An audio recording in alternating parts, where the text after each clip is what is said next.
It's the bare-rooted season, and the field growers are digging up their bare-rooted plants right now, and we're going out to the fields to meet one of those old crusty nurserymen that's been growing bare root for years and years. So come with me. Hey Steve, hey, you're not that crusty or that old, are you? No, I'm not. Hi Chris. We need an explanation and a thing on this bare rooting business, because people just don't know what it's all about. Yeah, no worries, I can do that. Yeah, so come, let's take a look at them. That's a pretty sturdy looking tree. How old is it? So this tree here is about 3 years old.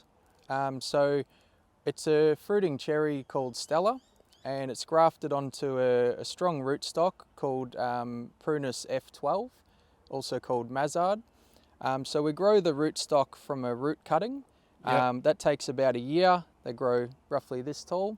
Then we row them out for 1 year, and then we graft them with a whip and tongue graft the following winter. And then the top here is 12 months old. So that's a pretty long process. How did you get into doing something like this? So I've been growing plants for about 20 years now. Yep.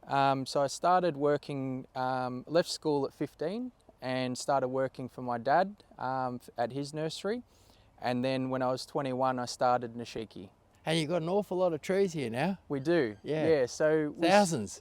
Yeah, thousands, even tens of thousands. Right. And my dad taught me how to graft. So he did a lot of Japanese maples. So from a young age, I developed a passion for them. Right, okay. And then since I branched into, cherries, lilacs, birch, magnolias, and all sorts. Yeah, but you've got thousands and thousands of maples, haven't you? We do, yeah. We've got the largest range of Japanese maples in Australia. That's fantastic. So I started Nishiki because when I was working for my dad in his nursery, there was always things done a bit differently where I didn't agree with. So I thought, if I had my own nursery, I could run it my own way. Really enjoyed grafting and collecting plants. So for me, it was actually more of a hobby at the start.